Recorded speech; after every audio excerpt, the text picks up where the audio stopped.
Roger Amidon, a veteran, is making the tape, and I am Jack Boone, and I will be asking the questions. My name is Roger Amidon, and my serial number was and still is 4505-2715, and that's AUS, Army of the United States. That's Okay, Roger, were you drafted or did you enlist? I was drafted, and the thing about that is because I was younger than most of my cousins and relatives and friends that all decided to go to sea and join the Navy like I probably wanted to do. Because I was younger, I didn't have courage enough to forge my dad's signature or get him to sign it, because he said, wait for the draft. Well, I did, and I was. Where were you living at the time? I was living in North Ridgeville, Ohio. So you were drafted? Yes. You didn't voluntarily join? No. Okay, why did you pick the service branch that you joined? Well, that's interesting, because when I went up for my pre-induction physical, I completed it, and when I got to the last station, there was a big old Navy chief sitting at a big desk, and he said, son, he said, you are qualified for general military service, and I can offer you a choice today. You can have a choice of the Army or the Navy.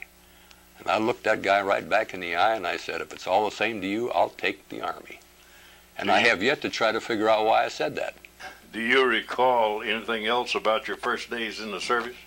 Yeah, as a matter of fact, I'd been in the service for, I think, 3 days. The third day was on KP. And I got back to the company area, and son of a gun, I was on shipping orders to go to Keesler Field, Biloxi, Mississippi. Why I haven't, and so that made me Air Force. So what did you do for your boot training and experience? Well, we got down there. Matter of fact, I went from Indianapolis area to Biloxi, Mississippi in a lower berth train. Can you believe that? There were 4 of us that went down. And I was down there as a bandsman specialist, because I'd been playing trumpet for about 5-6 years. And we were going to be part of a entertainment group that was being formed to tour the air bases in the States and those overseas. Well, that never quite came off, and as a direct result, there were about 400 of us gathered around Keesler Field, and the Air Force didn't have the slightest idea what to do with us. Do you remember much about your instructors? Yeah.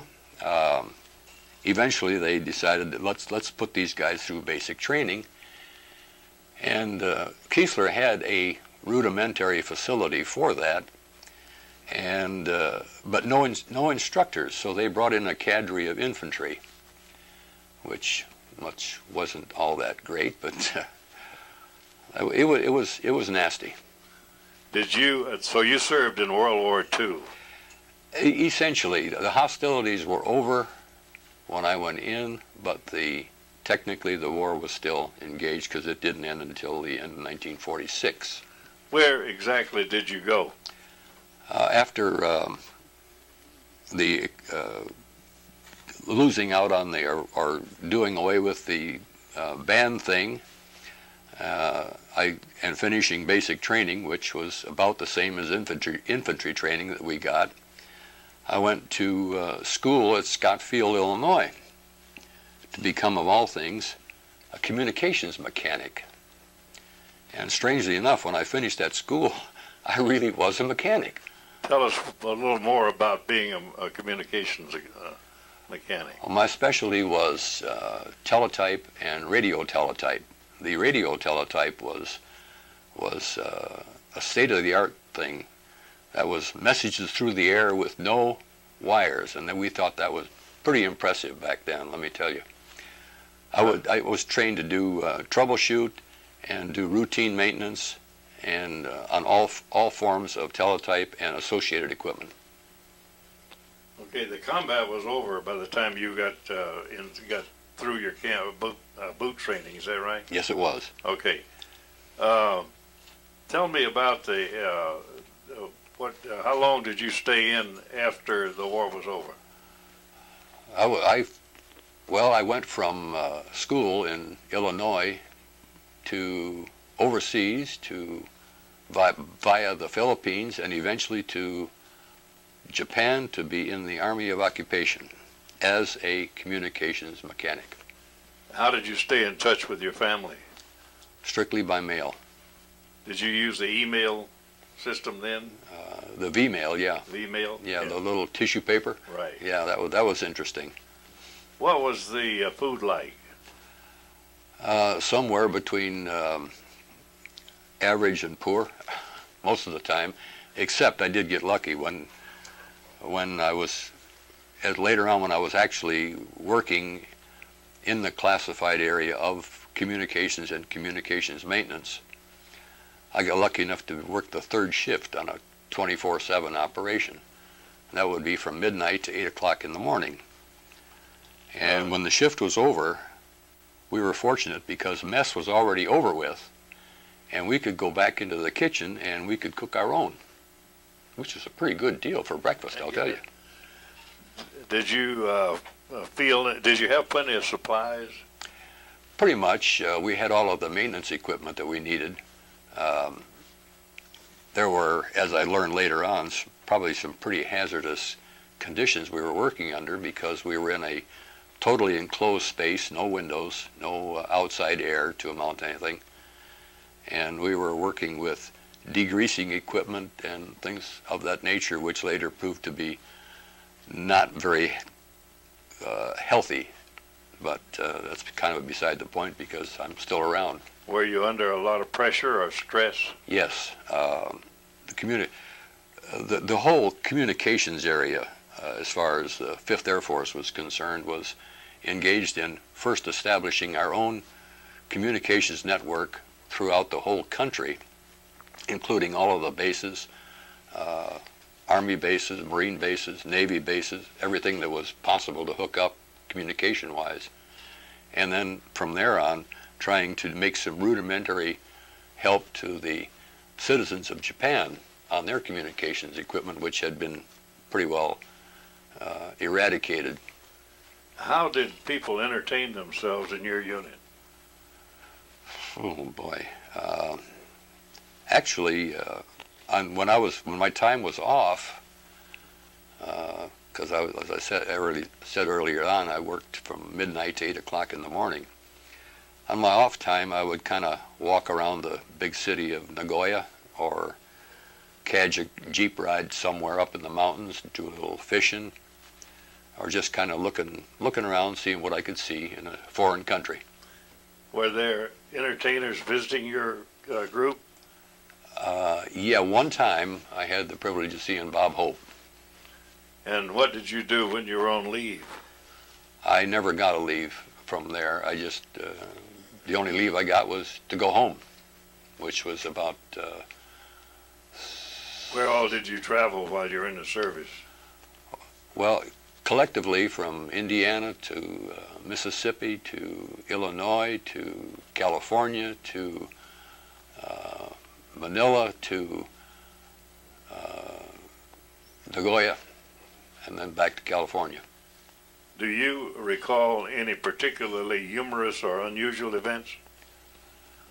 Oh, there were, I guess there were quite a few.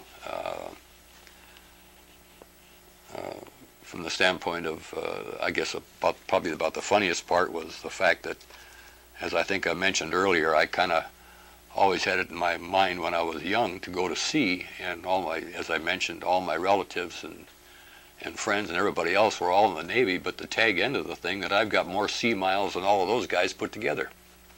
What did you think of the officers and fellow soldiers you served with? Pretty much, they were pretty good guys. We had a good group. I would say I think we had 15 guys in our outfit, First Comm Squadron, and they all worked. Did you keep a personal diary? Sort of. I was an avid picture taker at the time, and I've got a cigar box full of black and whites that I recorded along the way with notes and whatnot. Do you recall the day your service ended? Yeah, that was pretty good too. I had no knowledge of any specific time because I wasn't on an enlistment period of any kind. So therefore, matter of fact, it was a Saturday, and I was out playing basketball in the early morning, out near the Quonset huts that we were billeted in, and a runner came out from the orderly room, such as it was, and said that I'm supposed to go in and see the first sergeant. Well, I went in there and he was gone. He'd gone off to his pad, his home away from home, so to speak. And I finally got in touch with him by phone, and I said, "What did you want me for?" And he says, "Oh yeah," he says, "you're going home." "That's fine." "When?" He said, "Today." So Where were you? I was in downtown Nagoya, and I'm supposed to catch a troop ship that's going to sail out of Yokohama Harbor that night. And I don't have the slightest idea how to get to Yokohama. How did you handle that? Well, I conned a guy in the part of our squadron to borrow a weapons carrier after I'd done a hurry-up job on packing, and he got me as far as the train station. I took the train from Nagoya to Yokohama and figured out, as I remember it now, some way to get down to the ship. But I got there, and so therefore I came home. Did you have orders? When I got down there, yeah. When you got to the ship? Yeah. Yeah. Well, I think that was largely the fault. Our first sergeant at that time, he didn't care too much for draftees, and he was glad to get rid of all of us. What did you do in the days and weeks after you got out? Oh, if I may, I'd like to offer one other thing that happened while I was working. I came off shift one day, and a buddy of mine and we were waiting for a bus to take us back to our billet, and this car kind of came around the corner. We were not facing it, but we were kind of around the corner from it, and it was obviously a staff car of some sort with the flags on the fenders and all that sort of thing, and we just kind of ignored it.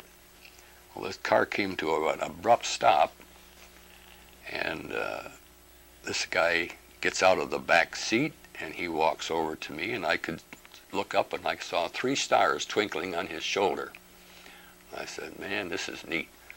And he said, he asked me what we were doing there. I said, "We just got off shift." He said, why are you out of uniform?" I said, "This is the uniform." He asked me what my serial number was. I told him. He says, "Oh, a damn draftee." And I said, "Yeah, if it wasn't for us guys, you'd have lost this war." But at any rate, it turned out that he was General Robert Eichelberger, which was General MacArthur's #1 man. Did he say anything after you told him that, made the remark that he would have lost the war except for the draftees? I think he probably recognized that, and he figured it was pretty futile to pick on me anyway. Maybe thought it was an argument he couldn't win. I think that's right. Yeah. After you got back, did you want to go to school? I did go to school on the GI Bill. Okay, and then what was your educational, what did you attain educational-wise on the GI Bill? I got a Bachelor of Science in engineering, chemical engineering. Did you make any close friendships while you're in the service? Yes, 2 that I still correspond with after more than 50 years. One fellow that lives up in the Chicago area, and one that lives now out in California. And we correspond regularly at least at Christmas time. Do you have a veterans reunions that you can attend? No. Okay. I've looked for them in the Legion magazine, but unit reunions? There's nothing like that has shown up. We were kind of a detached group, kind of all by ourselves, I suppose, and there were only probably less than 50 people in the whole organization. Did you join a veterans organization? Yeah, I belong to the American Legion. And do you still? Yes. You were eligible for the VFW, weren't you? Yes. Yeah. Okay. Just by choice, American All right. Legion. What did you go on to do as a career after the war? Well, I went, I worked at engineering for a short while, and then eventually I got into sales, which I pursued for about 35 years. Was that in chemical field? Or? Well, sort of. I didn't use the chemical very much. It was primarily mechanical. The things that I was involved with. I had two different districts during the course of my sales efforts. One was the state of Ohio and half of Pennsylvania and all of West Virginia and a little bit of Maryland. And then I eventually got transferred down to Atlanta, where I covered 8 states. Did your military experience influence your thinking about war or about the military in general? Yeah,